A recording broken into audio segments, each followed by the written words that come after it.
Good evening, everybody, and welcome to the panel discussion around the topic of access. It is our last big theme of the day, and we're very excited to be here in the cable room of the Medientheater at ZKM, an appropriately apocalyptic environment for us to have this last discussion of theme discussion of the day. My name is Vera Sacchetti, and I am critic and curator, and also the program coordinator of the Driving the Human initiative. And I'm here today, very, very happy to be surrounded by incredible people. I have Sasha Costanza-Chock next to me, and then I have also Claudia Falesh, also a little bit further. I will introduce them briefly and jump right into the discussion.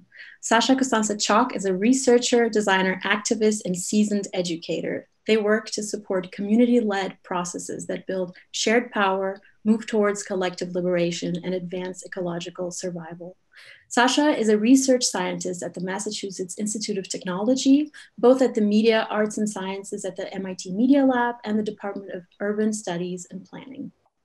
They hold numerous other roles and have authored several books, journal articles, book chapters, and other research publications. Their newest book, Design Justice, Community-Led Practices to Build the Worlds We Need, was published by the MIT Press in 2020. Claudia Falesh is an expert in democratic innovation, deliberative democracy, citizen participation, and populism. Her research and writings touch on these issues, but they also touch upon European and Canadian politics, elections, and public opinion. She leads the OECD's work on innovative citizen participation, which explores the paradigm change underway towards a more participatory, deliberative, and collaborative governance. Claudia co-authored the first OECD report on this topic, which was published in June 2020. I'm so excited to be talking to you today. We were exploring different kinds of epistemologies just now, and there were talks of a crisis of knowledge, ideas of humans as a multitude, humans as an interdependent consciousness, a consciousness that needs to be reimagined. Colonization was also a theme at the end of the discussion, and Indy Johar discussed its connection to ideas of power. And in this panel, we've come to the moment when it's urgent to discuss issues of access, power, and who gets to call the shots. So Sasha, I would love to start by discussing your most recent book, which is both a toolbox and a framework to think or rethink the agency of design. One of the purposes of design justice is to advance collective liberation and ecological survival by putting marginalized people at the forefront of design and technology practices. Can you tell us more about design justice and how it can be enacted? Yes, definitely. And thank you so much, Vera, for the introduction and for having us here. So the book Design Justice, Community-Led Practices to Build the Worlds We Need was published in March of 2020 with the MIT Press. And it is available as an open access publication. I put the link in the Telegram for those who are following along there. But since the theme of the panel is access, I thought it would be worth noting that book is open access, full text available. And the book is an extensive reflection on questions about the relationship between design and liberation. It's structured really around a number of questions. So after an introduction that's sort of built on a personal story of myself as a trans person moving through airport security systems and talking about the way that that socio-technical system is configured to erase and invisibilize trans bodies and gender nonconforming bodies, as well as Black bodies, Muslim bodies, disabled bodies. It then moves into a series of chapters that are extensive reflections on a series of questions. So the first chapter is about values and looks at the question of what values do we encode and reproduce in the objects and systems that we design. Then there's a chapter on accountability, which is about who gets to do design and how do we move towards community control of design processes. There's a chapter on narratives, which is about what stories do we tell about how things are designed and how do we rescope design challenges and reframe design problems and solutions. The next chapter is about sites, and that addresses the question of where do we do design and how do we make design sites more accessible to those who are going to be most heavily impacted by design processes. And that chapter also includes a reflection on, rethinking which design sites we privilege and which sites we ignore or marginalized. And then there's a section on pedagogy, which is how do we teach and learn about design justice and about other ways of doing design that are more inclusive. So in a nutshell, I talk about design justice as a framework for analysis of how design influences the distribution of benefits and burdens between various groups of people. So again, how does design influence benefits and burdens, the distribution of benefits and burdens of designed objects, systems, interfaces, the built environment, between different groups of people. And in particular, the book focuses on how design reproduces or challenges what Black feminist scholar Patricia Hill Collins calls the matrix of domination. The matrix of domination is an incredibly powerful term. Could you unpack it a little? Because I think it's very important to understand what it means in order to understand what design justice is all about. Sure.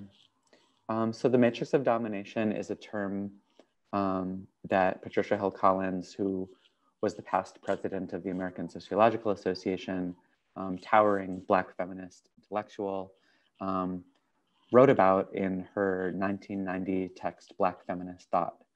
And when she writes about it there, she uses it to talk about race, class, and gender as interlocking systems of oppression. And it's a conceptual model that helps us think about how power and oppression and privilege, as well as resistance, are systematically distributed. So when she talks about the matrix of domination, she's emphasizing race, class, and gender as three systems that historically have been the most important systems in structuring Black women's lives and access to resources and opportunities and so on. And she also notes that additional systems of oppression, could structure people's lives. So, disability, for example, or a colonial relationship. So it's not, it's about race, class, and gender, but it's a mode of analysis of thinking about interlocking systems of oppression, how they shape our lives. And also it's a way of thinking about how we could locate each of us in particular bodies. We're located within that matrix of domination somewhere in a way that will shape our own access to life chances, to resources, to benefits, to burdens. And I think it's also really important to note that she talks about different scales of operation of the matrix of domination. So it operates at the individual level, at a community level, as well as at a broader, structural, institutional, and societal level. And so in the book Design Justice, what I'm really doing is taking that concept and lacing it through with design theory, affordance theory, for example, and thinking about how do different types of design systematically structure access, for example, to an affordance in an interface, which groups of people, according to their location within the matrix of domination, are going to be more systematically benefited or burdened by that particular tool. Or you could think about this in terms of the built environment as well. And in the context of the conversation we're having here in this festival, we could talk about the non-human as well, and the location of non-human actors within the matrix of domination.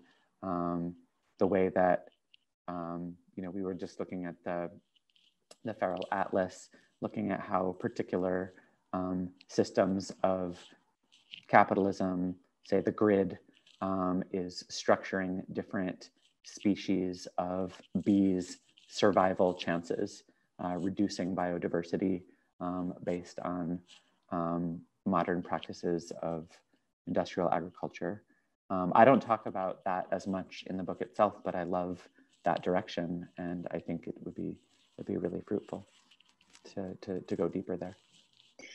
That's one direction, but another direction that I would like to just touch briefly upon is your engagement and criticism of AI and ethics. We've talked about AI and ethics earlier today in a panel around technology, but I know you're very active in this field as well. So could you just elaborate briefly on the work that you've been doing in this field?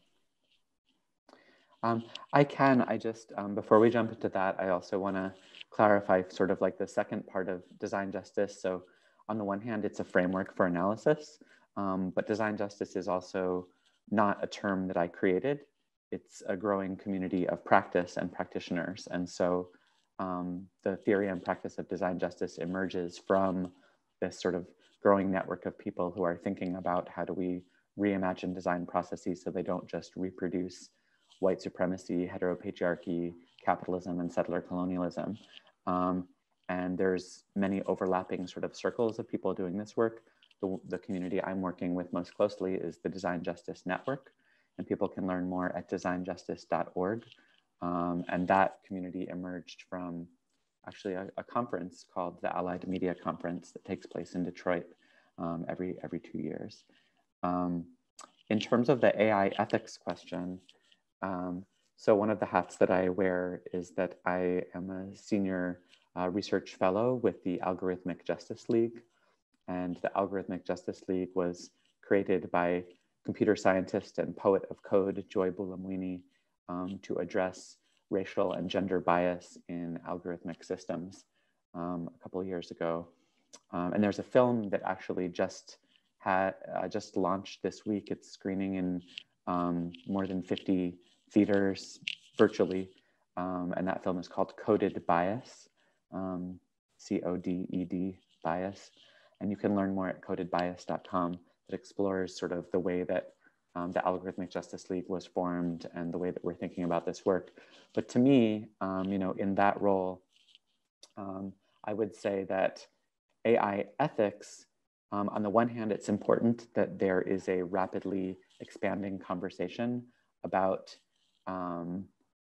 artificial intelligence systems and algorithmic decision systems and what values they are encoding across different domains of life, from labor to employment to transportation to interaction design. Really every domain of life is now being touched by algorithmic systems. Often when we say that, we're talking about machine learning or natural language processing systems. And in some ways, mostly we're talking about statistics, and we're talking about making predictions and classifications based on pre-existing categories and past data sets that reflect historical data. And since historical data is always going to be deeply structured by the matrix of domination, by people's life chances and access, for example, a data set about crime in the context of the United States, where the definitions of crime itself, the categories of what's called criminal, policing practices and the deployment of policing resources have all for hundreds of years been deployed to systematically focus on the capture, disenfranchisement, and incarceration of Black people. We're going to see data sets that predict that Black people are more likely to be involved in criminality. And so automated decision-making systems that are built on those historical data sets will reproduce structural racism through making recommendations about how to allocate police resources, for example, or risk scores for pretrial risk assessment. We've seen a lot of attention to that recently. Unfortunately, I think that the framing of ethics as a way to try and capture that conversation is insufficient and thin. Ethics tends to be quickly captured by white cis men who occupy privileged positions in academic philosophy, for example. And so at Algorithmic Justice League, we're interested in harms and talking about what are the harms that are being done to people in the real world on a daily basis by AI and algorithmic decision-making systems, and how do we identify harms, verify them, report them, reduce them, and seek redress on the behalf of people, or how do people who are being harmed by AI every day now seek to minimize that harm and to redress the harms that they've experienced. And so we think that that's an important frame shift that needs to take place in that space. I mean, in the end, it's also about liberation, like you were just saying. Also, design justice is about liberation. I want to go now to Claudia briefly. Claudia, Sasha's work, it really calls for sort of a challenging of this idea of universalism. This is something you also talk about a lot. And it also talks about an idea that we have to appreciate and sort of encourage also smaller scale initiatives and things that don't necessarily scale up. And Claudia, when talking about smaller scale, could you discuss the work that you are doing in terms of observing and charting and mapping new forms of citizen participation, which maybe are also small scale? Yeah, thank you, Vera, and thanks, Sasha, also for the introduction to your work. I think there's actually quite a bit of a strong link actually with the work that we're doing at the OECD around thinking about not just citizen participation, but actually about new forms of democracy a little bit more broadly that goes beyond just participation. I mean, as you had said in the introduction, kind of way we're thinking about things is more about the paradigm change, how it could be accelerated to having a more inclusive, more participatory and more deliberative governance. So over the past year or 2 years, actually at the OECD, we've really taken a deep dive into looking at different forms of experiments of innovative citizen participation practices, and in particular, focusing on the types of initiatives that are trying to be more inclusive by design, and also designed in such a way to give people a more meaningful say, and to be able to provide a more informed input into policymaking. So we've been looking at the use of things like citizens' assemblies, citizens' juries, citizens' councils, consensus conferences, the sorts of initiatives that at their heart have a randomly selected group of people who are chosen to be more or less representative of society. So it's a way of trying to bring the kinds of people who won't naturally go to a town hall meeting or participate in an online consultation, or would naturally sign up to be part of something, or would maybe even who don't vote, going out and bringing them into the conversation to the table, giving them the time and the resources to be able to hear from a wide range of experts, to hear from stakeholders as well, to hear from different activists, to hear from one another, because there's a benefit of just having that diversity of people at the table together, and collectively working on developing recommendations for policymakers on really the most contentious and most important and pressing policy issues. So we're seeing things like, for instance, recently we had the Citizens Convention on Climate in France. There was also a Climate Citizens Assembly in the UK. There was the Irish Citizens Assembly that treated 5 different topics, including gay marriage and abortion, which both led to referendums on those topics that were informed by the recommendations that came from citizens. So in a way, I mean, to go back to your initial question about scale, that was a little bit the context for it. I think the way that we're thinking about scale is not necessarily about how can you involve as many people as possible in one of these types of initiatives, because there's clearly a trade-off in terms of the quality you can have of the deliberation of the size of a group, and then the quality of the recommendations and the rigor that they can come up with at the end of such a process. So it's not about trying to involve as many people as possible, because also I think people don't want to be participating in everything all the time. It's more about having meaningful opportunities to participate and knowing other people like you are also participating and having an influence on other important policy decisions. So we've been looking at ways in which these types of more deliberative approaches, where people are randomly selected and have the time and resources to deliberate, are being institutionalized to become more of a normal part of the way that certain types of public decisions are taken. So looking at new permanent deliberative bodies, and looking at the different ways in which you could imagine having all sorts of ministries having multiple citizens' assemblies on different issues all the time. So it gets to a point of everyone in their lives either being able to participate or knowing someone else who's participated in really meaningfully shaping policies that are affecting our lives. mean, this work was the work that gave rise to the report, Catching the Deliberative Wave, which you were one of the co-authors. It was published in June this year. Mm-hmm. With this report now, this report is a tool that you, as a member of the, or working for the OECD, this is a tool that then the OECD can really use to sort of like try to push an agenda with governments, with policymakers, and so on. Could you tell us a little bit about the report, the initial reaction to it? I mean, you already said this is already being enacted by a bunch of governments in a bunch of situations all over the world, really, because this report had examples from all over the world. Could you tell us a little bit about what are the next steps? I mean, the reaction to this and how you can keep pushing this to push a certain agenda?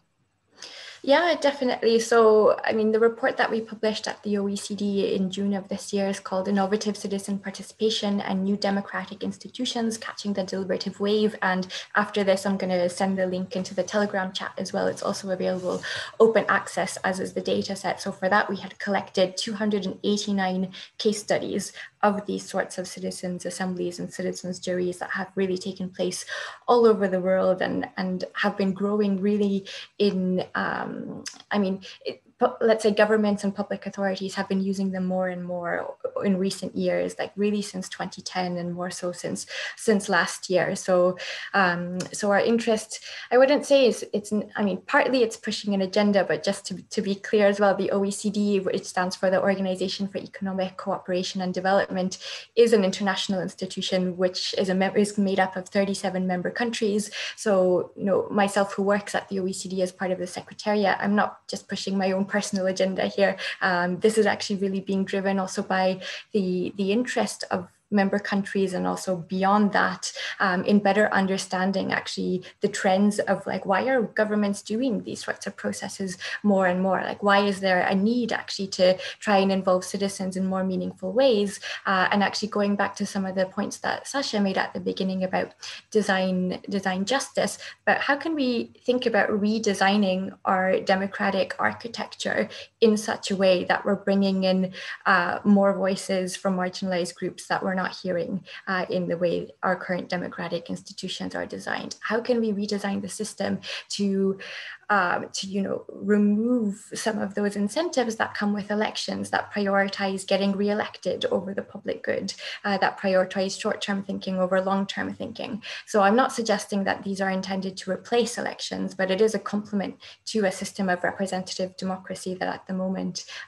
tends to prioritize certain things, and those are all design decisions of this is why we have such a system in place, and why we have certain power dynamics that get reproduced, why we have certain policies that get implemented and enacted, because when you have a relatively unrepresentative group of people in terms of demographics who are elected members of parliament in many countries, it's no wonder that policies tend to turn towards a certain direction as well. So I think there's also something qualitatively different that comes from having that greater diversity of being involved in collectively working on coming up with new solutions to the collective problems that we face. I mean, I see definitely a lot of overlaps with the strategies that Sasha was just referring to, but I think Sasha also wanted to ask you a couple of questions about deliberative models. Sasha. Yeah, I have two questions, about some of this work, and one is a framing question, and it's just kind of a language question. It's around the language of citizenship, and I think that it's important to think about how, when we talk about trying to develop models for participation beyond the traditional models of electoral politics. I personally like the language of residents of a particular geographic area rather than citizens. And it may have a very different valence in the EU context than in the US, but since the anti-immigrant discourse is such a key part of the right-wing politics in the US, but I think also in the EU context and increasingly globally, I think we need to be careful when we deploy that language, even though citizen could just mean a resident of a city. I think it's often used by the right in other types of ways.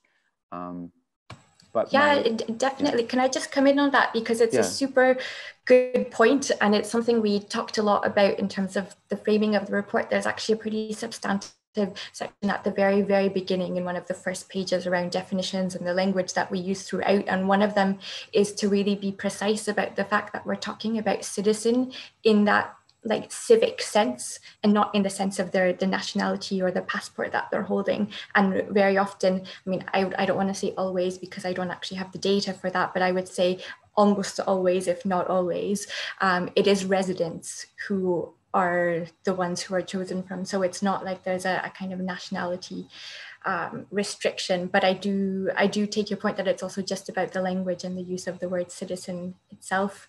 I don't know, resident participation maybe doesn't have the same ring to it. And I also think that that civic aspect is something that is quite important and to be emphasized in all of this too, that we all also have our civic responsibilities.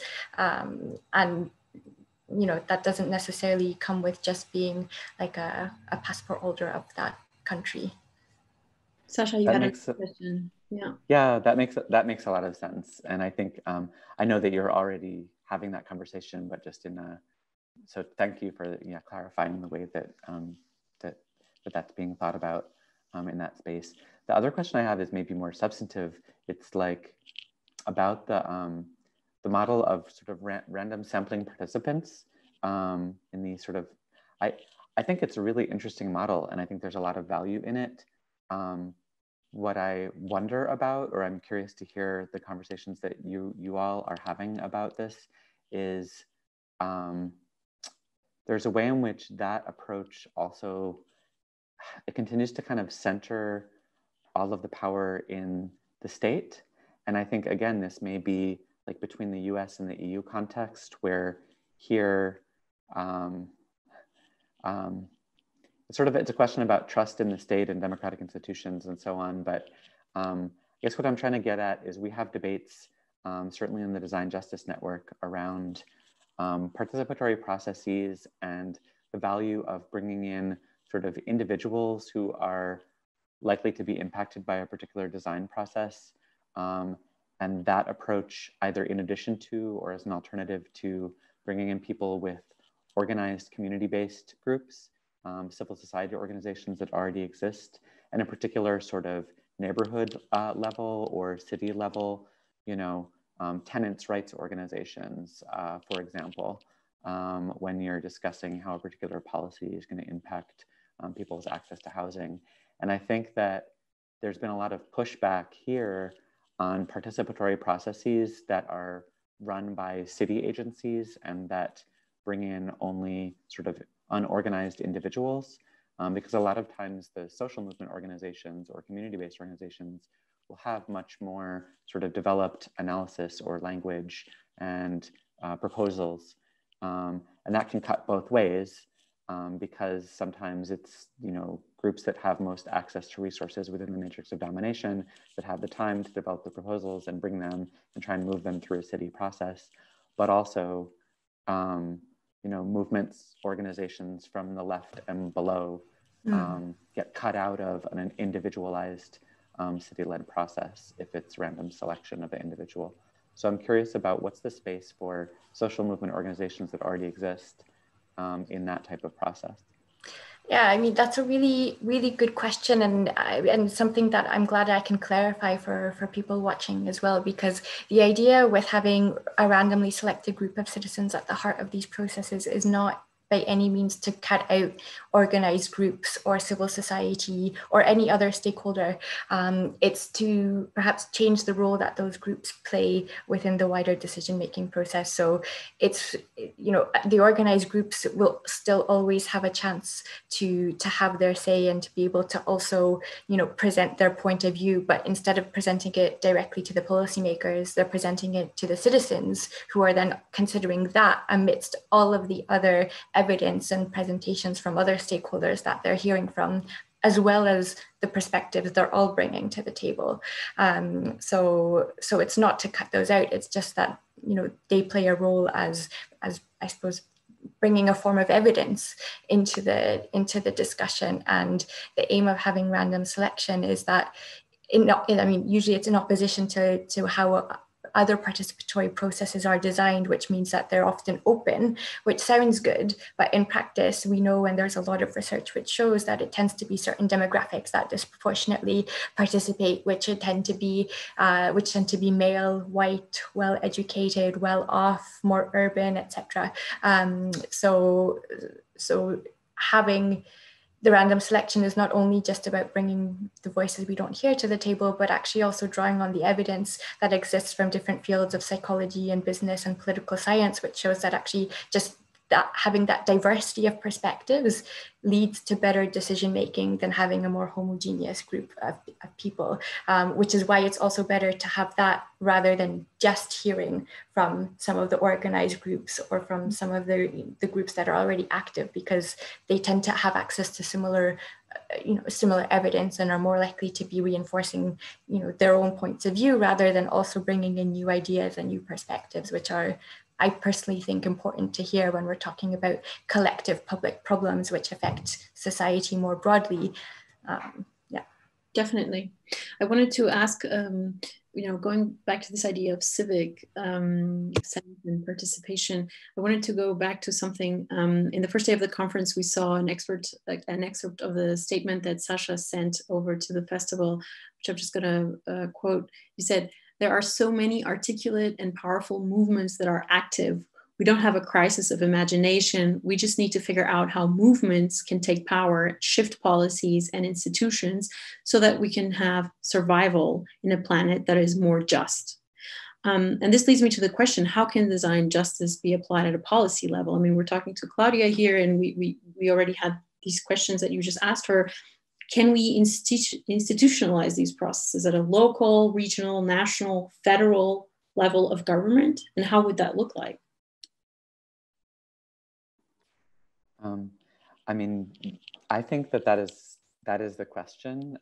In the last section of the book, I spent some time trying to think a little bit about what it would mean to move design justice through different types of institutions. And I think that there are already a number of attempts to move design justice into city planning processes. And I think that there's also the private sector and thinking about what does design justice look like inside powerful companies. So I think that both of those are going to be important. I will say that in the US context, there is a large and very well-organized and growing group of people thinking about design justice in urban planning, led by a group of Black architects and urban planners called the Design as Protest Collective, or the DAP Collective. And so they've developed a set of 10 design justice demands for architecture and urban planning as professions. And a lot of those demands, some of them are for individual firms and architects. So things like, we shall no longer participate in the design of prisons, jails, and detention centers. But a lot of them also apply to, city policy. Like cities will no longer participate in the use of what's sometimes called, defensive architecture, or sort of these city level approaches to make urban space safer through features of the built environment that tend to penalize poor and homeless people and so on. So the classic example would be, putting, arm barriers in the midst of a bench so that a person can't sleep on it. So I think that there's a conversation happening already, but I'd love to know, what others think about this. I'd love to know, Claudia, what you think about whether design justice principles could be brought into policy spaces. Yeah, definitely. That would be also my follow-up question to Claudia, and also maybe touching upon the fact that, Claudia, in your work that led to the creation of this report, you already were working with designers, curators. So from the OECD side, you are already integrating these kinds of voices into decisions that bring about then these kinds of reports. So if you could also touch a little bit upon that, that would be great.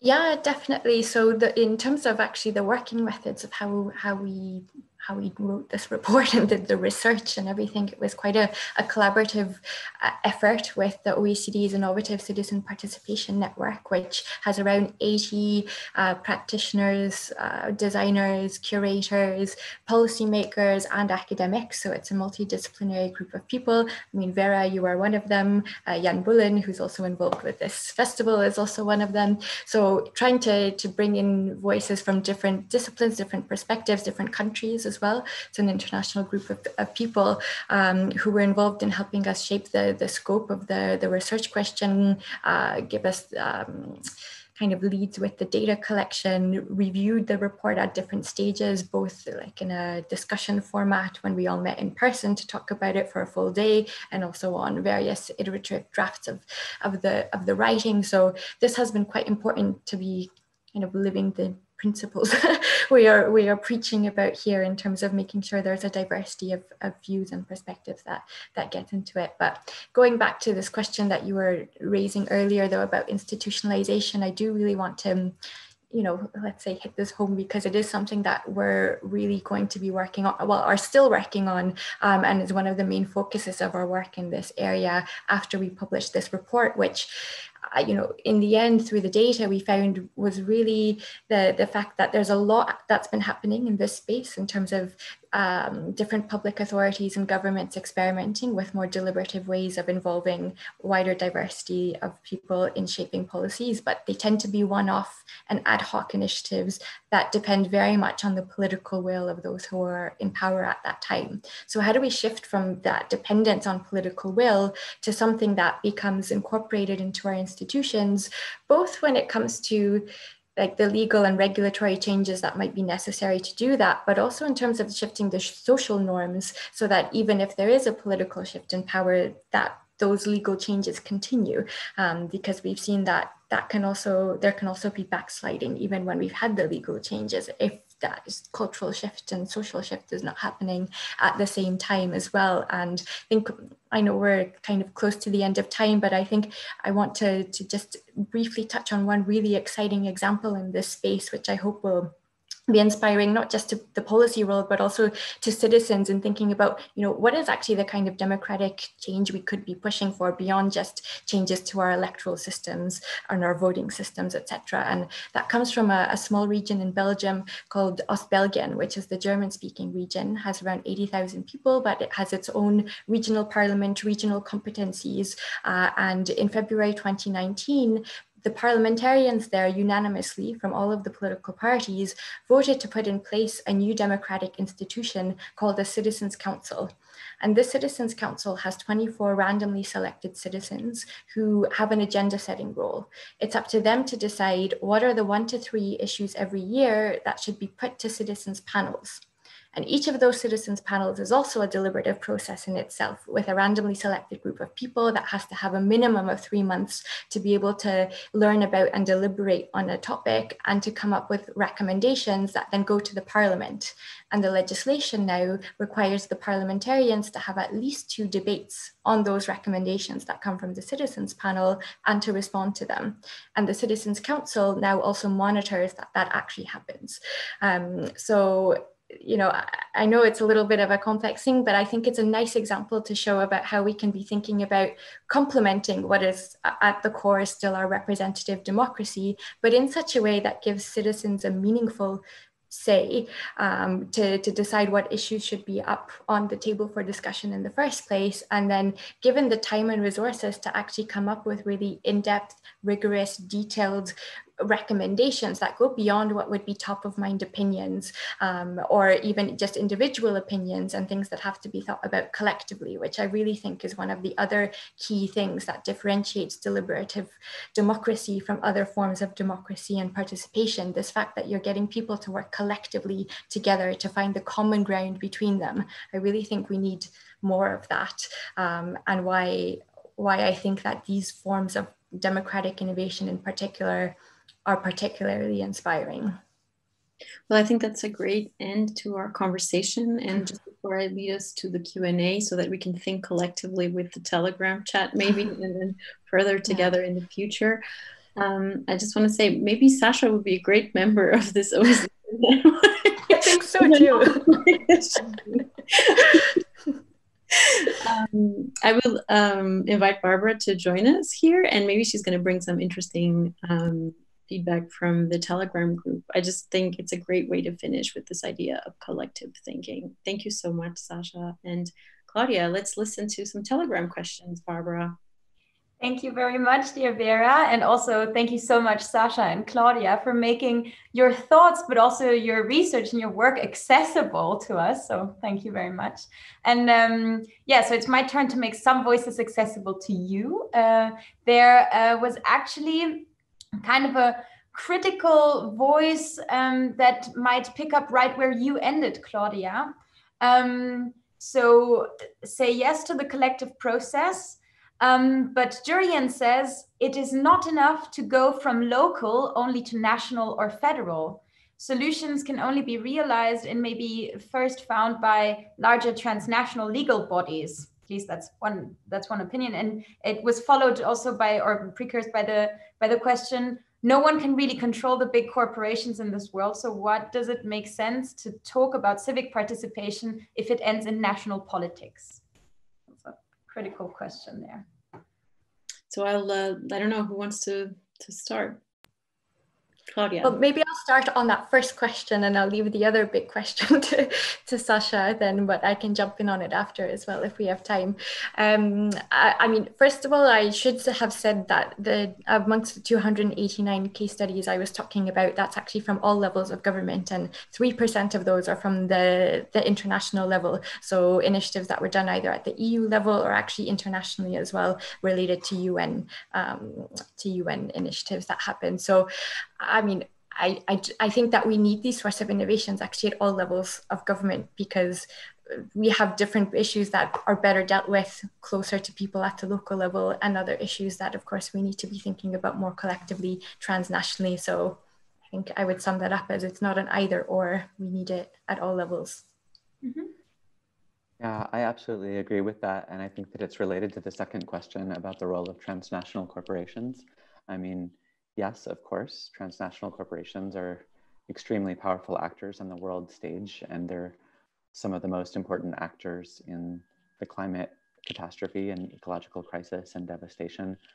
At the same time, I think it's a mistake when we let the imaginary or the discourse of the transnational corporation erase the reality that they are institutions that are transnational, and they also operate in the real world in local spaces and places, and they're composed of people largely, as well as machines and processes. But, you know, so for example, I think we would have to talk about a particular company in a particular context and what it is that we're trying to move.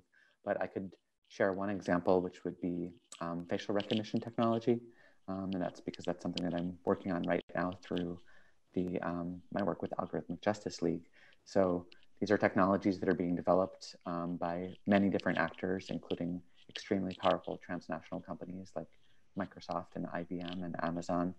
And recently, you know, I think there's been a shift from the sort of unchecked development and deployment of facial recognition technology, in particular face surveillance systems, unchecked deployment of face surveillance systems, and giving unfettered access to local law enforcement pretty much everywhere. And that's now been shifting through a mix of national and transnational policy initiatives. The GDPR has implications, and there are other EU-wide legislative, policy initiatives that rein in some of that power.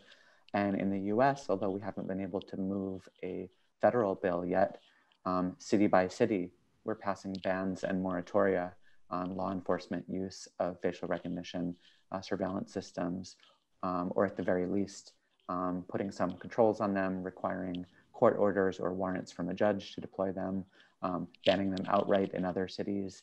In some places, in San Diego, actually, just the other day, maybe yesterday or a couple days ago, the strongest municipal ban on face surveillance technology was just passed through, social movement mobilization and a community coalition of 40 or 50 organizations that got together to say we don't want this stuff deployed either by private actors or by the city government.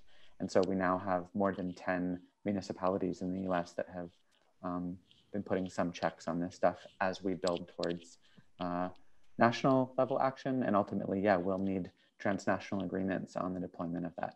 So it's contextual. We have to pick an issue area and a firm and act at multiple levels.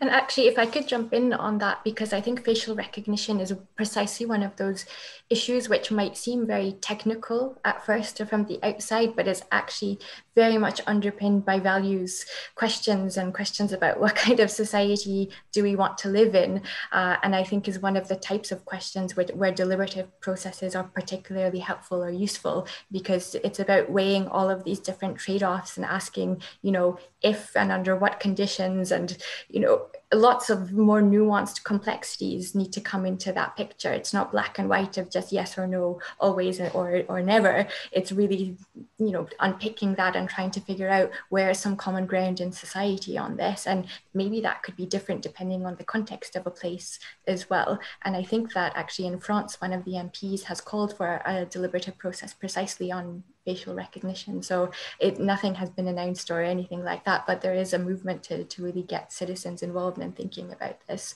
alongside parliamentarians. Yeah, cool. You just tied this discussion beautifully to the discussion about technology we had earlier. So thank you very much for that. Due to time, I'll just finish my Q&A input with a very short question from Andreas, and it was directed to Claudia. He asked, during COVID, many governments have organized hackathons in order to have the civil society participate in solutions. Are you looking at this kind of participation as well? That was kind of the question. Yeah, definitely. So actually, for a bit of the wider context, the team that I work with at the OECD, we work within the open government team, and we work with our colleagues who work on digital government and public sector innovation. And I would say it's been more of a collaborative effort actually between all of us to be looking at all of the different ways in which governments have been looking at involving citizens and civil society more broadly in terms of figuring out how different aspects of reacting to the COVID emergency. So there have been some deliberative initiatives, there have been some hackathons, there have been, some more broader online-based participation and so on. And I think we're not yet at a stage of having analyzed all of it and having a sense of what has actually worked or not, because I think we also need to be able to take a critical step back and not these initiatives are not actually always designed in a way that is helpful. And I think we have a bit of work as the community researching and analyzing these trends to still have some synthesis of it, but definitely looking at it. All right. Well, thank you very much. I know that you will both be joining the Telegram chat where you're already in, so thank you so much. Vera, do you want to have the last word before I show us to the next program? Sure. I just want to say thank you so much, Claudia. Thank you so much, Sasha. I'm very thankful that you will continue to think together with us for a little bit while longer in the Telegram chat. And thank you, Barbara. Go ahead, take us to the next. All right. Well, thank you very much. Thank you.